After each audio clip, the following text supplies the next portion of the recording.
Hi guys, welcome to ating custom vlog.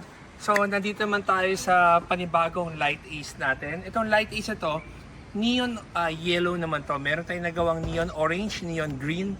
Ito neon yellow naman. And meron pang more. So ano ba pinapakita natin dito? Siguro ngayon, papakita ko sa inyo mas detalye.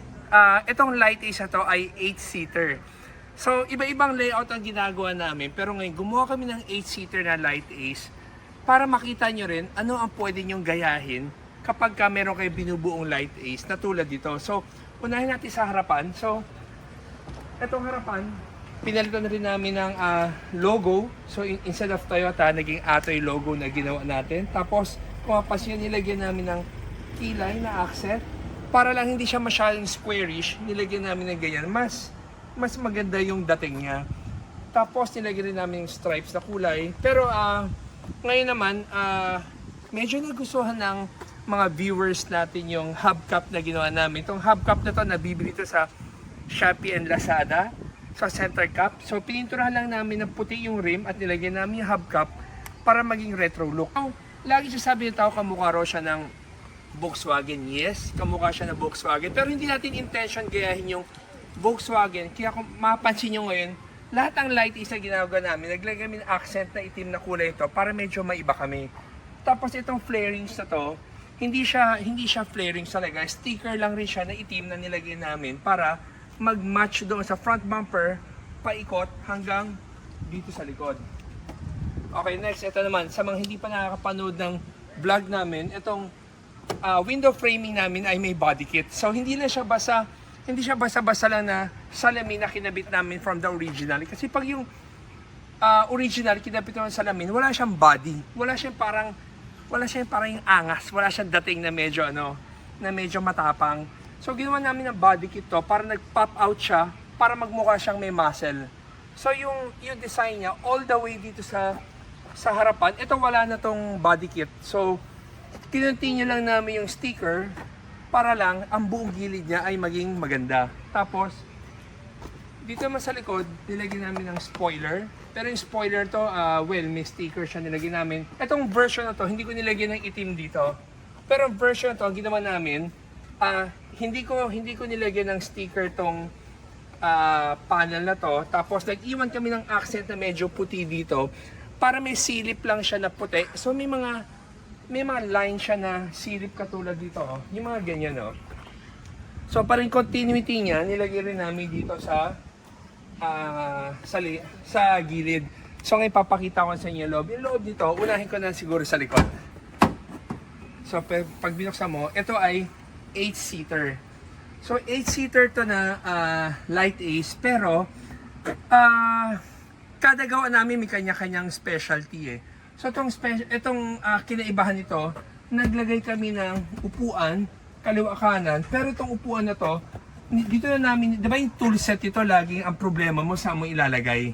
Nandoon sa harapan parang alanganin. So gumawa kami ng ganito, dito na namin nilagay ang tool set. Tapos itong mga gilid namin ay naka wrinkled finish na. Para sa wrinkled finish, pati itong mga leather na to, ay baga parang di ba yung original black, ginawa namin linya-linya para magkaroon ng eleganteng dating. Tapos, etong window framing namin, kung mapansin, hindi mo makikita yung mga goma. Kasi gumawa kami ng sarili naming design na window framing para maging malinis siya tingnan. Pag nasa loob ka, parang van na van yung dating. Hindi siya yung parang pag nakita mo, halatang nilagay mo lang yung salamin. So, kanya-kanyang discarding paggagawa niyan. Pero sa amin, yung ginawa namin, nilagay namin ng 4 na window na may framing, pero mamaya papakita ko yung harapan na. So, pagdating naman dito, ginawa namin na naangat to at nalalak siya kung sakaling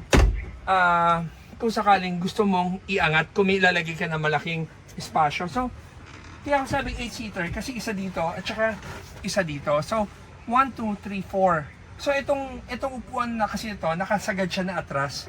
So, imagine pag humarap pa siya. So, meron siyang tamang luwag. Tapos itong ilaw, yan, nilagyan namin ng ilaw na napakalakas para lang hindi ka mahirapan tuwing may kukunin ka sa loob, kita-kita mo yung buong loob. So itong 8-seater na ginawa namin to, hindi siya lagi namin ginagawa. So pinapakita lang namin different layout para sa mga merong mga light A's na kunyari like ito nga 8-seater pang family. So dalawa, king and queen nakaupo dito. Ito mga bata or yaya or depende. So sa ibang ginawa namin, meron kaming fold and tumble na 3-seater. Ito, mas more on utility type siya, pero mas marami siyang sakay. Tapos nilagyan namin ng grab bar dito para kung papasok ka at bababa ka, meron kang hawakan. Ngayon dito man tayo sa loob. Itong loob na to, tingnan mo, napakaganda ng ito yung upuan natin. Ito yung upuan natin, napawisan pa. So, ito yung headrest ng Atoy Customs na lagi nating pinagmamalaki. Ito yung bagong headrest ng Atoy Customs with Eurotex foam. So, lahat ng foam na to ay Eurotex. Sigurado kang, syempre pag sa mo Eurotex, wala ka nang pwedeng questionin dahil talagang dekalidad talaga ang Eurotex foam. So, ang function nito, ganun pa rin. Ito yung kinasabi ko sagad na atras, sagad na abante ay ito. Pero hindi ka man uupo na sagad na abante. Siguro yung normal na upo mo ay ganito lang para maluwag pa rin sa loob. Tapos, etong headrest na to, wala kang masabi. Talagang dapat yung ma-feel yung headrest namin para masabi yung komportable. Marami nagtatanong kung nagbebenta na ba kami sa market nito. Hindi pa kami ready magbenta sa mga sasakyan ng mga like ito, Light Ace or Camry or Vios or any car. Hindi pa kami ready ngayon kasi nag-focus lang muna kami sa Atoy Custom Seats na headrest sa sukat at saka doon sa Super Grandia. Tapos dito naman sa kabila, kung makita nyo, nilagyan rin na, ito yung framing na sinasabi namin, no? Itong framing na to, it's fiberglass molded para lang ang linis sa tingnan. Wala kang makikitang kahit anong goma dyan na pag pumasok ka sa sakyan to, ang feel mo para ka nasa executive na van. So tapos ito ay nahihiga din na sagad na higa na lang ayan na. So kung may biyahe ka, pwede kang matulog na depende sa anong higa ang gusto mo. Ngayon naman kung may kausap ka sa likod, gusto mong humarap sa likod, pwede mo na siyang gawing diikot, pero sit upright mo muna siya bago mo siya may ikot na ganyan. Tsaka mo siya iatras. Yan. So kailangan ko lang siguro magbigay yung driver para may upo ko rin siya ng nakaharap talaga sa likod na medyo naka-recline. So pwede ko naman iabante para mai-recline ko pa rin. Yan. Tapos naangat tong headrest na to. Yan o. Diba? So guys, itong layout na to, actually itong layout na to, natuwa din ako. Hindi ko na-expect na ganyan kaganda yung lalabas. Pero ito siya. Tapos yung mga sidings namin, papakita ko naman yung harapan natin. Yung harapan natin, yung original na upuan ng Light Ace, binalutan rin namin na using our leather. Itong leather na to ay sariling parating natin. So hindi to nabibili sa market. So ang kulay nito ay ginaya natin sa LC300 na bago para lang maging maaliwalas yung itsura niya. Tapos yung sidings kung titingnan nyo, ang ganda. Nilagyan namin ng linya. So itong Light Ace ito, may kasama siyang dashcam. Tapos nilagyan namin ng power lock. Itong power window na to ay binili lang rin namin sa online. Kinabitan namin ng alarm, kinabitan namin ng power lock, kinabitan namin ng reverse sensor which is yun nandoon, dashcam, at saka power window. Yan yung 5 ingredients na kailangan ng isang Light Ace. Tapos guys, itong Light Ace na to ay binebenta namin.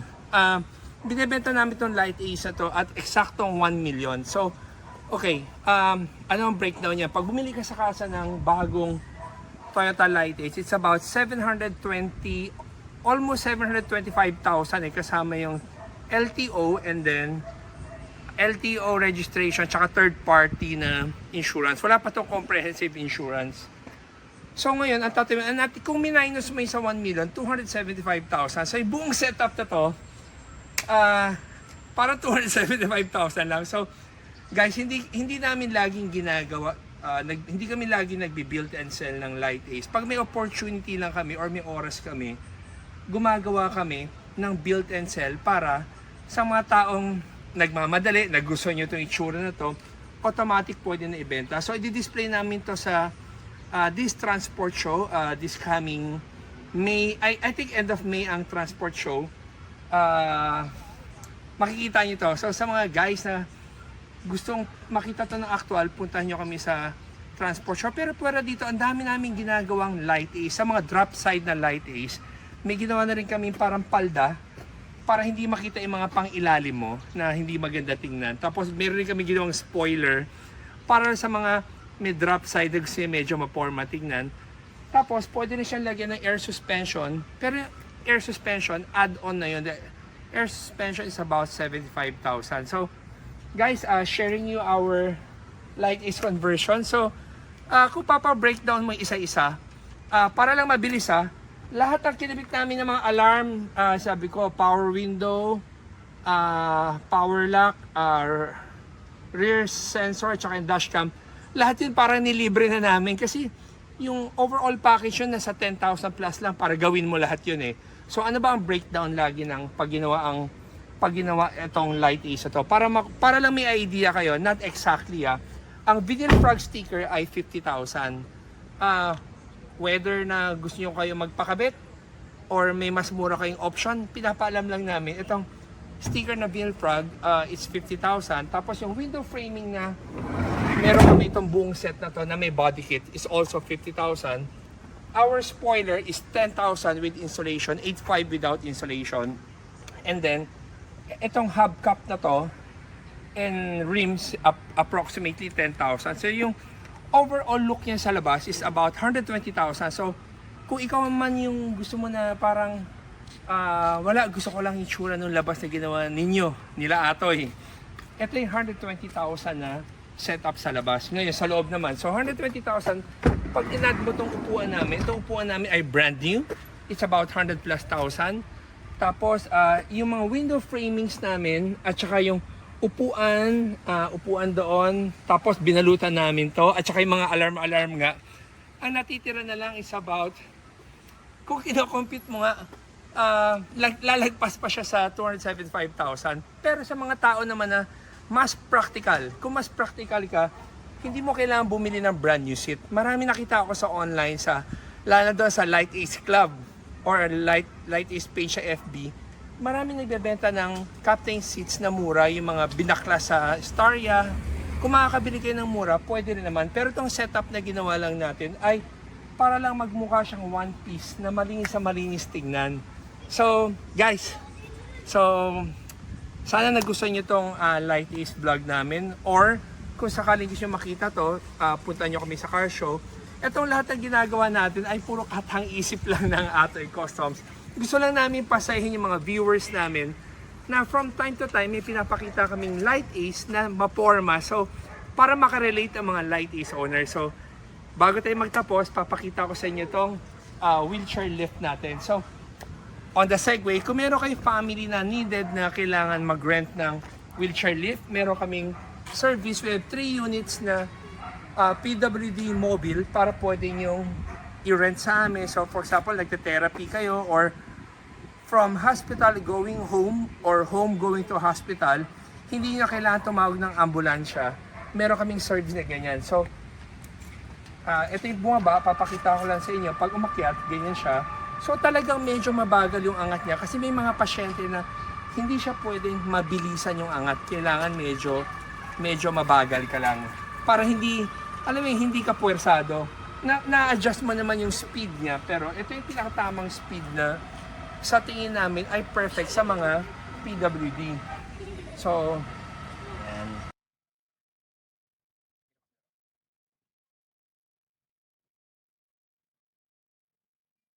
Okay, next. So, kung kailangan yung service namin, you can call this number 0951-5555535. So, para sa service nyo, pinaparent namin ito at 5,500 within 10 to 15 kilometers. Pero syempre, kung sakaling medyo lumayo ng konti, hindi naman kami ganun ka-strict. Pero kung gusto nyo magpaintay ng pasyente nyo, meron kaming extra charge na 1,500. So, kunyari nagpapa-dialysis or nagpapapupunta sa mga place na magpapa-therapy na kailangan mo intayin or may PT ka pa, pag inintay namin, ang overall package namin ay 7,000 back and forth. So, this on the side. on the side lang. So babalik ako ngayon dito sa Light Ace. So itong Light Ace natin mga guys. So sana nasiyahan kayo doon sa pinakita natin na Light Ace. At saka guys, meron akong gustong i-share na, again, everyday is a blessing. Alam mo, meron tayong mga kaibigan na biglang healthy, biglang isang snap nawawala, kinukuha na ni Lord. So parang, guys, wanna share you lang, everyday is a blessing nga. Kay Lord, walang tsamba. So, whatever situation na mangyari sa buhay natin ay lahat planado na yan ni Lord. So, trust God everyday. Give thanks in everything. So, guys, thank you for watching and always remember, Jesus loves you. God bless.